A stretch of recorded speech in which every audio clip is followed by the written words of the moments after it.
So is the Samsung Galaxy S25 Ultra the best smartphone out right now? Well, I've got a lot to say. Let's talk about it.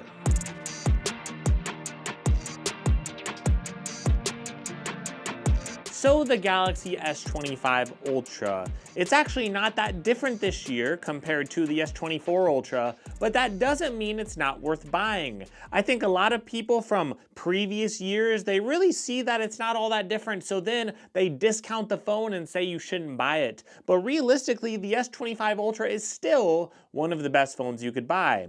Of course, it does look very similar to the S24 Ultra. We do have rounded corners now, so it is a little bit more comfortable to hold. But the design, other than that and a couple minor changes, it's just not all that different. Of course, we do have those little camera rings now on the back, but you're not going to see a ton of changes here. And even if you look at the phone itself, we still have 45-watt charging. We still have the same 5,000 milliamp battery. And I think some of those things are disappointing for those people that saw OnePlus with the OnePlus 13. They did drag out a 6,000 milliamp battery. So to see Samsung with the same battery size and a lot of the same charging technology, it is a little bit disappointing to people. Not only that, but this year, Samsung did remove, of course, Bluetooth from the S Pen. Not a big deal to some people, but a lot of people are very annoyed by it. But these things, even though these changes can be significant to some, I think some people are really missing the big point.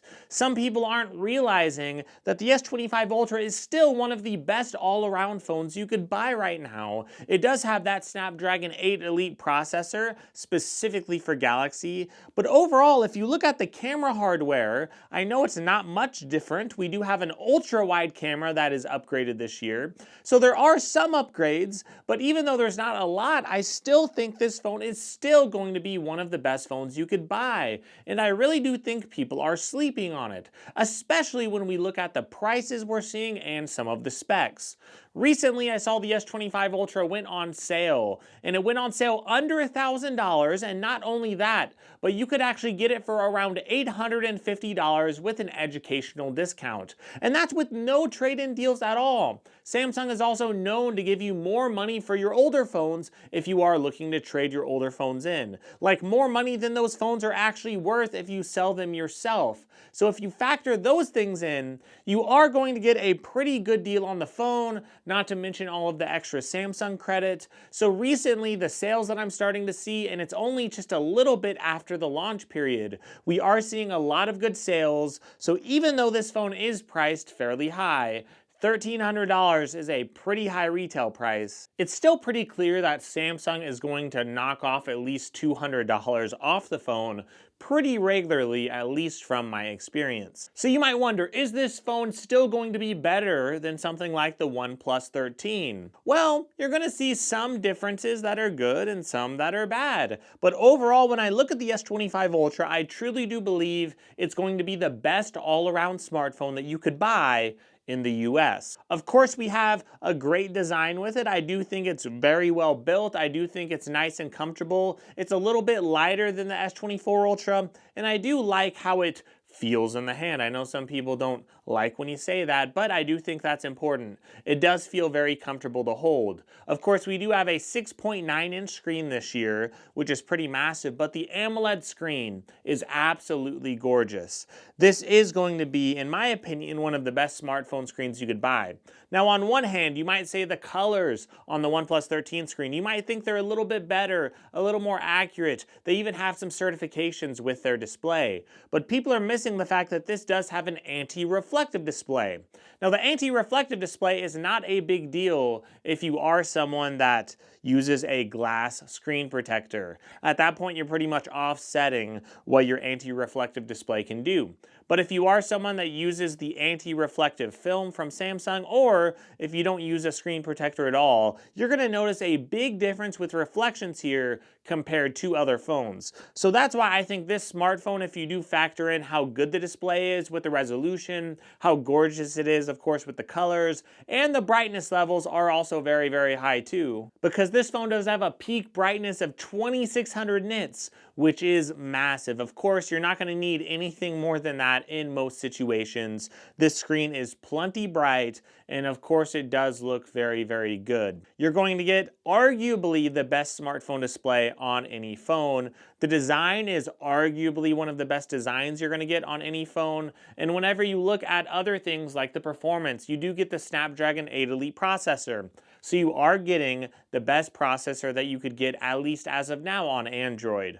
Of course, they did customize it for Galaxy. I don't think that matters all that much, because if we look at the actual performance, it will be fairly similar to other smartphones that don't have this customization. But either way, they even improved the cooling system here to actually be able to handle higher temperatures. So when you look at the display, you look at performance, and you look at the design, I think you're getting really the best all-around smartphone in those areas. The ways that this phone lacks, well, it's not a whole lot. It does have 45-watt charging, and that is very disappointing considering a lot of phones like the OnePlus 13 or other phones out there, a lot of these phones are pushing over 100 watts as far as their charging speeds. Also, the OnePlus 13 is IP69 rated. So that's where, if we're looking at the comparisons, you're going to see the extra features is where some other phones can actually come up and really give this phone a run for its money. Because this does have a very nice water resistance rating and dust resistance. It does have that IP68 rating, but with the OnePlus 13, they do have a larger battery with a 6,000 milliamp battery. They do have faster charging speeds, and they do have an IP69 rating, which can help in some situations with durability with water or with heat. So overall, OnePlus does a great job with some of those extra features to give Samsung a real run for their money. But Samsung does have the S Pen, and I know it doesn't have the Bluetooth features. That means you can't take a picture with it if you do step away from your phone.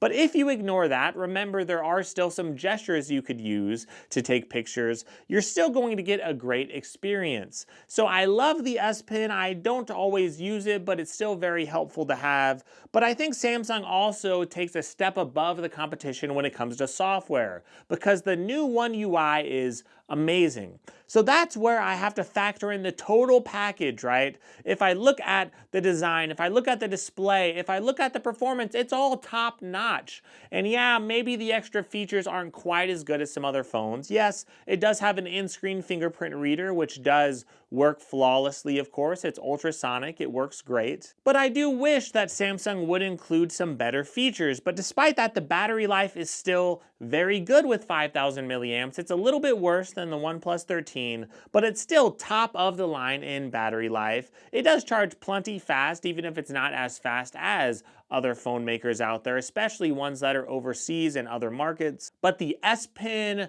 Samsung DeX, and the software experience with this One UI, it does make up for a lot of shortcomings that Samsung has. This One UI is amazing. I can't say enough how fluid it feels whenever I am scrolling around. Whenever I am actually using the phone day to day, it does feel lightning fast, and it's not just that processor. It really is the software experience. The fact that Samsung is working with Gemini to create a better assistant, it really does make the experience a lot better overall.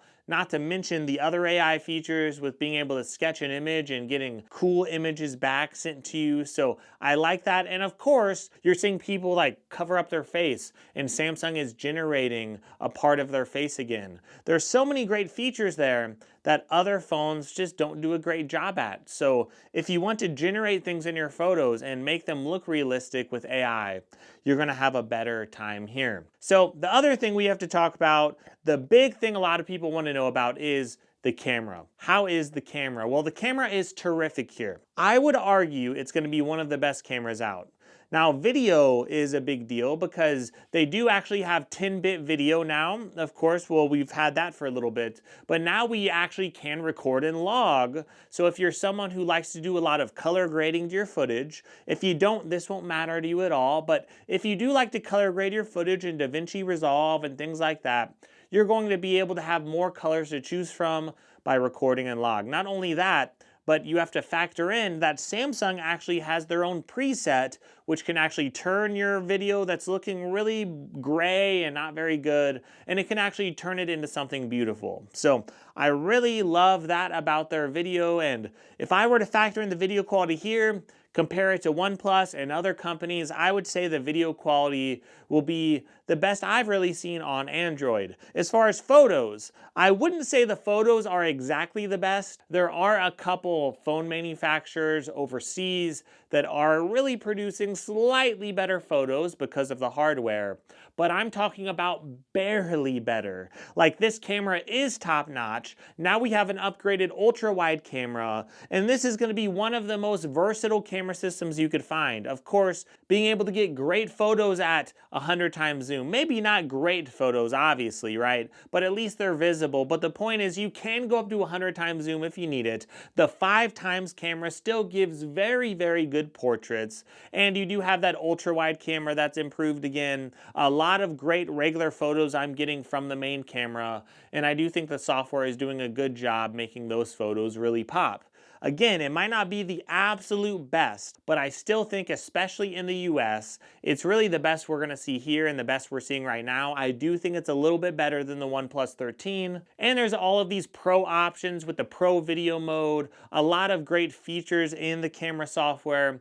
So again, I give the edge as far as best overall camera with video, with photo. If I'm wanting the best cameras on Android, I do think it's going to be from this phone. So if we factor in everything I've talked about, I think you're getting top in class performance. I think you're getting one of the best displays, if not the best display, because we do have that awesome anti-reflective display still. We get extra features that aren't quite as good. Maybe it's slightly worse in extra features, but then we get the S Pen that comes with it. So I'd say it's just a small step down from a phone like the OnePlus 13 as far as extra features and battery life. But if you look at everything else, the cameras are top notch. Performance, display, everything about the phone is very good, even the design. And yeah, the price is a little bit high, but it is going on sale. So when I look at all this, and I'm saying, is it worth it? Is it better than the OnePlus 13? Is it better than other phones on the market? I personally think this is the best smartphone that you could buy in the US right now. But it's not necessarily the best value.